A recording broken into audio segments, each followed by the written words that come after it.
Bismillahirrahmanirrahim. Assalamualaikum warahmatullahi wabarakatuh. Alhamdulillah, hari ini kita kembali belajar. Bagaimana kabar anak-anak ustazah hari ini? Semoga Allah senantiasa memberikan kesehatan dan kenikmatan kepada anak ustazah semua.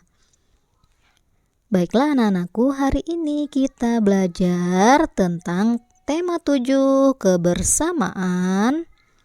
Subtema 1, kebersamaan di rumah. Materi pembelajaran kita pada video kali ini tentang cerita fabel. Kemudian membuat paragraf. Adapun tujuan pembelajaran kita pada video kali ini adalah yang pertama, siswa dapat menuliskan isi cerita fabel berdasarkan teks cerita. Yang kedua, siswa dapat menceritakan kembali isi cerita fabel berdasarkan teks cerita. Yang ketiga, siswa dapat membuat cerita fabel berdasarkan gambar. Dan yang keempat, siswa dapat menyusun kalimat acak menjadi paragraf padu. Materi pertama, menuliskan isi dan menceritakan kembali cerita fabel berdasarkan teks cerita. Ada yang sudah tahu apa itu cerita fabel? Fabel adalah cerita tentang kehidupan hewan yang berperilaku menyerupai manusia.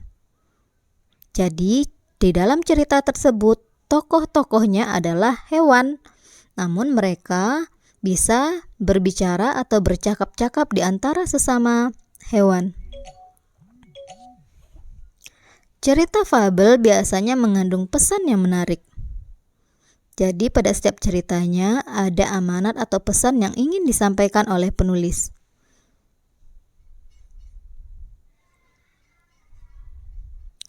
Nah, kita baca dulu cerita fabel berikut. Judulnya 4 ekor lembu. Seekor singa mengawasi 4 ekor lembu yang sedang makan di padang rumput. Mereka sulit sekali aku mangsa. Mereka selalu hidup rukun dan mengikatkan ekornya satu sama lain. Aku tidak bisa menyerang dari belakang, pikir singa itu. Suatu hari mereka bertengkar karena perbedaan pendapat. Rumput di lembah sana hijau dan segar. Ayo kita ke sana, ajak lembu pertama. Tidak, aku tidak suka rumput di lembah itu. Lebih baik kita ke bukit sana, rumputnya jauh lebih segar, kata lembu kedua.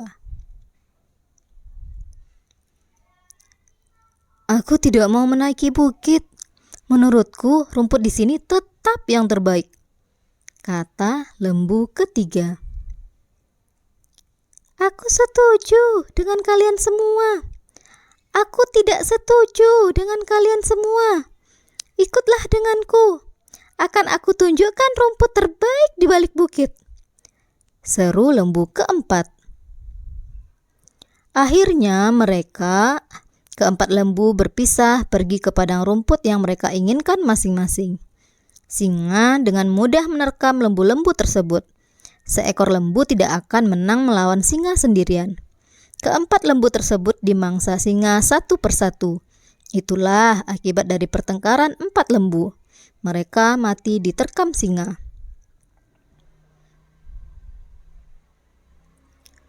Nah, dari cerita fabel tadi, kita bisa menuliskan isi ceritanya berdasarkan teks yang telah kita baca bersama tadi.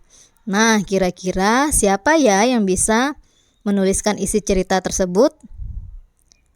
Nah, perhatikan yang ustazah tulis. Isi cerita fabel tadi yang berjudul 4 ekor lembu adalah: kita harus selalu hidup rukun, tidak boleh bertengkar. Kita harus menghargai pendapat orang lain atau teman agar tidak terjadi pertengkaran. Jika kita hidup rukun, orang lain tidak akan mudah merusak hubungan persaudaraan kita, atau musuh tidak akan bisa memangsa kita.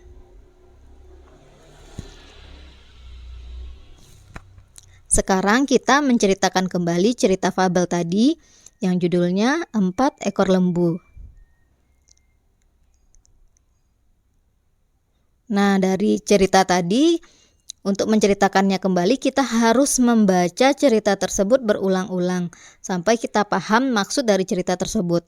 Nah, jadi isi cerita tadi, kita kembali menceritakan cerita 4 ekor lembu. Ada seekor singa yang mengawasi 4 ekor lembu. Singa tidak bisa memangsa 4 ekor lembu karena kekompakannya. Suatu hari terjadilah pertengkaran di antara keempat lembu tersebut. Lembu pertama ingin ke lembah karena di sana ada rumput yang hijau dan segar. Lembu kedua menolak, ia mengajak ke bukit. Sedangkan lembu ketiga juga menolak karena menurutnya di sini tetap rumput yang terbaik. Sedangkan lembu keempat mengajak ke balik bukit. Akhirnya mereka berpisah. Singa menerkam semua lembu tersebut satu persatu karena lembu tidak akan menang melawan singa sendirian. Kemudian singa memakannya. Jadi, untuk menceritakan kembali isi sebuah cerita, maka kita harus membaca terlebih dahulu cerita tersebut. Nah, sekarang kita lanjutkan menulis cerita fabel berdasarkan gambar. Cara menulis cerita fabel berdasarkan gambar. Yang pertama, perhatikan gambarnya terlebih dahulu. Nah, lihat gambar yang ada di samping kanan. Ada apa saja pada gambar tersebut? Ya, di sana ada seekor rusa dan seekor kura-kura. Nah, seekor rusanya bagaimana tampangnya? Wajahnya kelihatan lagi marah. Nah, kemudian cara selanjutnya, pahami maksud atau makna gambar tersebut. Apa yang ada pada gambar tersebut? Nah, yang ketiga, tulis beberapa kalimat berdasarkan gambar tersebut. Nah, anak ustazah sudah memperhatikan gambar rusa dan kura-kura ini, sehingga kita bisa membuat cerita fabel berdasarkan gambar. Nah, ini adalah ceritanya. Pada suatu hari, rusa bertemu dengan kura-kura di hutan. Mereka sedang berbincang-bincang. Rusa tampak marah kepada kura-kura. Kura-kura merasa bingung karena tidak tahu kesalahannya. Nah, dari gambar ini kita bisa membuat sebuah cerita dengan sebuah paragraf. Boleh lebih dari 1 paragraf, 2 paragraf, 3 paragraf, dan seterusnya. Nah, ini cerita kedua. Pada gambar terlihat ada seekor kancil dan seekor buaya yang besar. Nah, dari gambar ini kita bisa membuat sebuah cerita atau sebuah paragraf. Nah, kita baca bersama-sama. Pada suatu hari, buaya berada di tepi sungai. Kancil melewati sungai tersebut.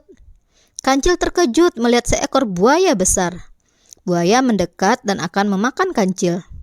Kancil berusaha menghindari terkaman buaya. Jadi dari gambar ini kita bisa membuat sebuah paragraf cerita. Kita lanjutkan contoh berikutnya. Nah, di sini ada seekor singa yang sedang marah dan seekor tikus yang diterkam oleh singa. Maka kita bisa membuat sebuah paragraf cerita. Kita baca bersama-sama ya. Di pagi hari, singa merasa sangat lapar. Kemudian, singa bertemu seekor tikus. Singa menerkam tikus dengan kukunya yang tajam. Tikus pun tertangkap oleh singa. Singa sangat senang dan bersiap-siap memakan tikus. Nah, sekarang kita menyusun kalimat acak menjadi paragraf yang padu. Untuk pertama kalinya kita menyusun kata dulu untuk menjadikan kalimat yang tepat. Contoh, lembu tidak akan, kedua, melawan, menang, sendirian, singa. Nah, kata-kata ini belum menjadi kalimat yang tepat. Ini adalah kata-kata yang disusun secara acak. Nah, kata-kata yang disusun secara acak ini akan kita betulkan atau akan kita benarkan menjadi kalimat yang tepat. Nah, bagaimana bunyi kalimatnya yang tepat? Kedua, lembu tidak akan menang melawan singa sendirian. Nah, coba kita baca kata acak yang pertama. Dan coba kita baca kata yang sudah disusun pada kalimat berikutnya. Nah, perhatikan. Lembu tidak akan kedua melawan menang sendirian singa. Tentu ini bukan kalimat yang cocok ya. Nah, maka bisa kita jadikan kalimat yang tepat.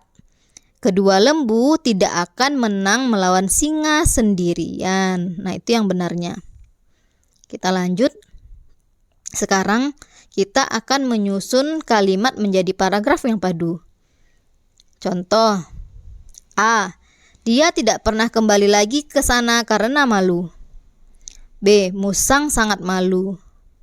C. Dia pun pergi dari pemukiman bebek. D. Dia tidak menyangka para bebek begitu kompak. Nah, kalimat-kalimat ini, 4 kalimat ini akan kita susun menjadi sebuah paragraf. Maka susunan yang benar adalah, urutannya yang benar adalah B, D, C, A. Nah, Ustazah tuliskan sesuai dengan kalimatnya. Yang pertama, B. Musang sangat malu. Kemudian, D. Dia tidak menyangka para bebek begitu kompak. Kemudian C. Dia pun pergi dari pemukiman bebek. Dan terakhir A. Dia tidak pernah kembali lagi ke sana karena malu. Nah, kita coba baca semua kalimat ini menjadi sebuah paragraf yang padu. Apakah urutannya sudah benar? Kita baca bersama-sama ya. Musang sangat malu. Dia tidak menyangka para bebek begitu kompak. Dia pun pergi dari pemukiman bebek. Dia tidak pernah kembali lagi ke sana karena malu. Nah, ini sudah cocok menjadi sebuah paragraf yang padu atau yang tepat. Sampai di sini anak-anak Ustazah bisa memahami pembelajaran kita. Jadi, pada pertemuan ini kita membahas tentang menceritakan isi sebuah cerita, menceritakan kembali sebuah cerita, menulis sebuah cerita berdasarkan gambar, dan menyusun kalimat menjadi sebuah paragraf yang padu. Alhamdulillah pembelajaran kita hari ini selesai. Jika ada anak Ustazah yang kurang memahami pembelajaran hari ini, boleh ditanyakan langsung kepada Ustazah. Jazakumullah khairan. Anak-anak Ustazah sudah menyimak dengan baik. Semoga Allah memberikan kemudahan pemahaman sehingga anak-anak Ustazah semuanya bisa memahami pembelajaran hari ini dengan baik. Ustazah akhiri, wassalamualaikum warahmatullahi wabarakatuh.